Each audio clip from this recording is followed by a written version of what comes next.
సరే కొత్తగూడెం వెళ్దాం. ప్రజాశీర్వాద సభలో సీఎం కేసీఆర్ మాట్లాడుతున్నారు. లైవ్లో చూద్దాం.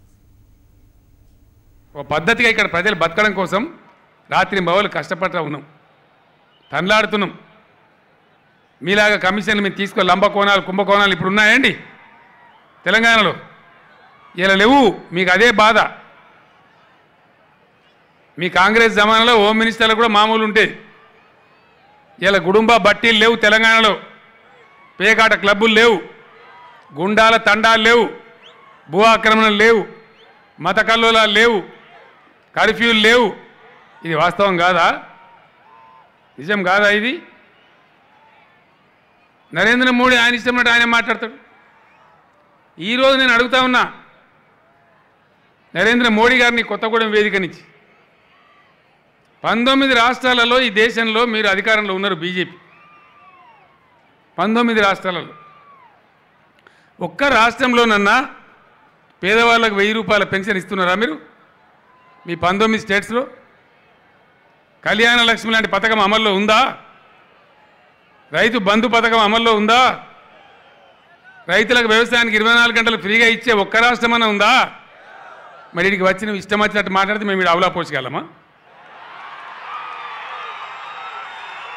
అది ఏమనుకోవాలి దీన్ని? రాజకీయంగా ఇది చైతన్యం ఉన్న వేదిక ఈ కొత్తగూడెం, అందుకోసం నేను మాట్లాడుతున్నాను. వేరే కాడైతే 4 మాటలు చెప్పి వెళ్ళిపోతాను. ఆలోచన జరగాలిడా. మంచి నాయకులు ఉన్నారు ఇప్పుడు జిల్లాలో, మీకు ఫస్ట్ క్లాస్ మనుషులు ఉన్నారు, ఎడ్యుకేటెడ్స్ ఉన్నారు. వెంకట్రావు గారు మంచి హైలీ ఎడ్యుకేటెడ్, మీకు స్థానికంగా ఉన్నారు. మీ ఎంపీ పొంగులేటి శ్రీనివాసరెడ్డి గారు కూడా పట్టుదల కలిగిన వ్యక్తి, యువకుడు, మంచి భవిష్యత్తు ఉండే వ్యక్తి. తుమ్మల నాగేశ్వరరావు గారు అపారమైన అనుభవం ఉన్నటువంటి మంత్రివర్యులు ఉన్నారు. ఇలా జలగం ప్రసాదరావు కూడా మిమ్మల్ని దీవిస్తామని వచ్చి మాకు ఆశీర్వాదం ఇచ్చారు. మంచి బ్యూటిఫుల్ లీడర్షిప్ క్యాస్ట్ ఉంది జిల్లాలో. అద్భుతాలు జరగాలి జిల్లాలో, ఈ రాష్ట్రంలో. అది జరిగితే గొప్ప, అది సాధించాలి. కానీ ఇక సాయి సంసారి, లచ్చి దొంగ, ఇష్టం వచ్చినట్టు అవాకులు చెవాకులు, బురద మీద మడు స్లింగింగు, ఇదా? ఇది రాజకీయమా? ఇది ఒక నిబద్ధత, నాది ఒక పద్ధత. నేను కూడా అనొచ్చు. ఇప్పుడు నరేంద్ర మోడీ 30,000 కోట్లు తినడం నేను అంటా, మరి చెల్తుందా? ఏదైనా మాట్లాడచ్చు కదా, అట్లా మాట్లాడచ్చునా? బాధ్యత ఉండాలి కదా, గౌరవం ఉండాలి కదా. మీ అందరికీ నేను మనవి చేసే, దయచేసి రాజకీయాలు మీకు కొత్త కాదు, వ్యక్తులు కూడా కొత్త కాదు. ఎవరు ఏం చేసినారో మీకు తెలుసు. గిరిజన బిడ్డలు, గిరిజన సోదరులు, మా తండాలో మా రాజ్యం, మా గూడెంలో మా రాజ్యం. ఏం బాయనని మీ అయ్యమ్మ లేవైందా ఇస్తే?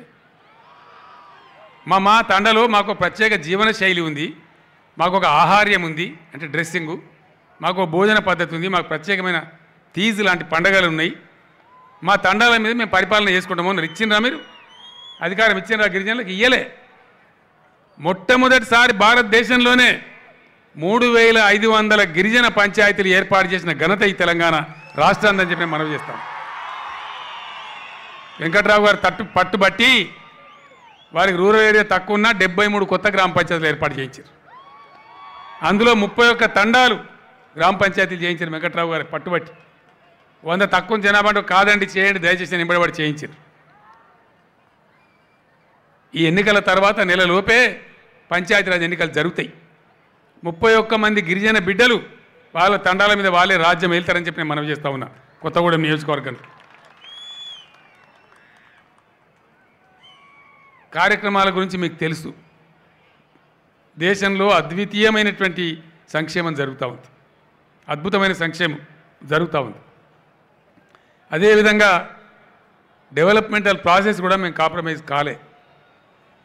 రెండవ విషయం, మీరు ఒక సొల్లు పురాణం వింటుంటారు మీరు, అది నవ్వన్నా ఏడవన్నా అర్థం కాదు. ఒక్కొక్కసారి అసెంబ్లీలో గంట సేపు చెప్పిన అయినా బుర్ర లేదు, ప్లానింగ్ లేదు, విజన్ లేదు, అడ్డగోలుగా మాట్లాడడం తప్ప ఇంకోటి లేదు. చితికిపోయిందండి సమైక్య పాలనలో. తెలంగాణలో అద్భుతమైన ఘోరమైన జీవన విధ్వంసం జరిగింది, ఇది సత్యం. వృత్తులు పోయినాయి, రైతులు ఆగమైనారు, కరెంటు సరిగా రాదు, మంచినీళ్ళు లేవు, రహదారులు చక్కగా ఉండే. ఒకటి కాదు బాధ, అన్ని రకాల బాధల వలయంలో తెలంగాణ ఏర్పడినట్టు. దాన్ని ఒక లైన్లో పెట్టి ప్లాన్ చేసి కింద పడి మీద పడి ఏం చేయాలో ఆలోచన చేసుకొని పోతా ఉన్నాం. ఇండియాలో కాదండి, ప్రపంచంలో ఎక్కడ లేదు. కంటి వెలుగు అనే ప్రోగ్రాం ఎక్కడైనా జరుగుతుందా? వరల్డ్ వైడ్గా ఉందా? మాకు ఎవడు ధర్నా చేయలే, ఎవడు మాకు దరఖాస్తు చేయలే. నా ఓన్ ఎక్స్పీరియన్స్, నా నియోజకవర్గంలో ఒక చిన్న ఊర్లో ఉచిత కంటి వైద్య శిబిరం పెడితే 227 మంది పేషెంట్లు వచ్చిన చిన్న ఊర్లో. నేను ఇదేమరా ఒక ఊర్లో ఇంతమంది ఉన్నారు, మరి ఈరోజు రాష్ట్ర వ్యాప్తంగా ఏంది కండ్ల జబ్బులు సంబంధిత బాధలు ఏమున్నాయి ప్రజలకని చెప్పి హెల్త్ మినిస్టర్ను హెల్త్ డిపార్ట్మెంట్ పిలిచి మీటింగ్ పెట్టిన నాగేశ్వరరావు గారు ఉన్నారు. ఆ మీటింగ్లో పిలిచి మాట్లాడినాం. ఎవరి దగ్గర లెక్కలేదు, ఆచారం లేదు, ఎవరికి ఏం తెలియదు, ధర్మం మీద నడుస్తుంది అంతే. అప్పుడు నాకు నేను ప్లాన్ చేసి డిజైన్ చేసి ఒక 2.5 నెలలు డిజైన్ చేసి కంటి వెలుగు కార్యక్రమానికి రూపకల్పన చేసి మీ దగ్గర తోలినాం. ఇవాళ దాదాపు ఒక 90 లక్షలు దాటిపోయింది.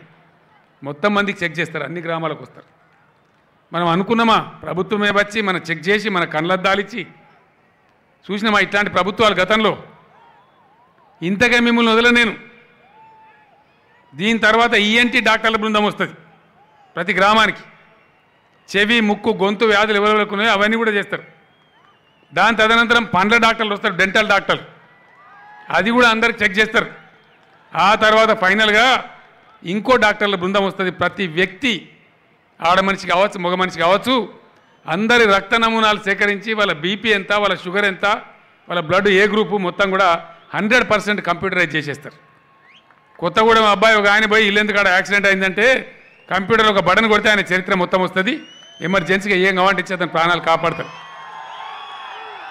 That is health status of Telangana, health profile of Telangana. ఆ దిశగా మేము ఆలోచిస్తున్నాం. ఏదో తమాషాకు చెక్కల గింతలు పెట్టి నీకు ఒక బాటలు ఇస్తా నాకు ఓటి, ఈ లంగదందా కాదు మేము ఆలోచించేది. మేము ఈ దిశగా ఆలోచిస్తున్నాం. ప్రజల ఆరోగ్యం, సంపూర్ణమైనటువంటి వికాసం, సంపూర్ణమైన ప్రగతి.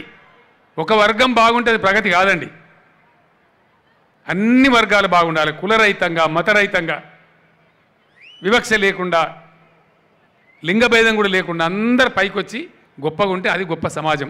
శాంతి ఉంటుంది, అన్నీ ఉంటాయి. డెఫినెట్గా మీ దీవెన ఉంటే ఆ తెలంగాణ తయారు చేసి మీకు అందిస్తానే మనం చేస్తూ ఉన్నాం.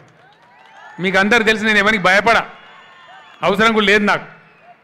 100% ఆ తెలంగాణ తయారు చేయడానికి నేను తపన పడుతున్నా. ఒకనాడు రాష్ట్రం సాధించడానికి పోరాటం చేసినాం, ఇలా దాని దిశగా పోతూ ఉన్నాం. సహకారం ఉన్నా లేకున్నా కష్టపడుతూ ఉన్నాం. రైతు బంధు పాస్బుక్లు తీసుకొచ్చి రైతులు ఊళ్ళలో ఇచ్చినారండి ఏ ప్రభుత్వం అన్నా? మీ ఊరికి వచ్చి మీ ఎమ్మెల్యేలు వచ్చి మీకు పాస్బుక్లు చేతిలో పెట్టినారు. మీ ఎమ్మెల్యేలు మీ ఊరికి వచ్చి మీ చెక్కులు ఇచ్చినారు. ఇలా ఎలక్షన్ ఉంది కాబట్టి, బ్యాన్ ఉంది కాబట్టి మీ చెక్కులు బ్యాంకులో జమ చేస్తూ ఉన్నారు. రైతు బీమా చాలా గొప్ప స్కీమ్, నాకు అత్యంత సంతృప్తి ఉన్న స్కీమ్. 1 ఎకరం ఉన్న రైతు కావచ్చు, 1/2 ఎకరం ఉన్న రైతు కావచ్చు, ఆయన చనిపోతే వాళ్ళ కుటుంబాలు వీధిన పడతాయి, చిన్న సన్నకారు రైతులు. అట్లా కాకుండా ఇలా రైతు బీమా పెట్టినాం. ఇప్పటికే 3,956 మందికి ఆ లబ్ధి వచ్చింది. మీ దగ్గర కూడా రావచ్చు కొందరికి.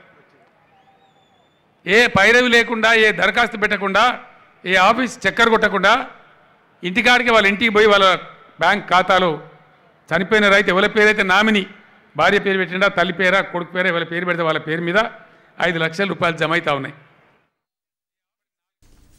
షార్ట్ బ్రేక్ తర్వాత మరి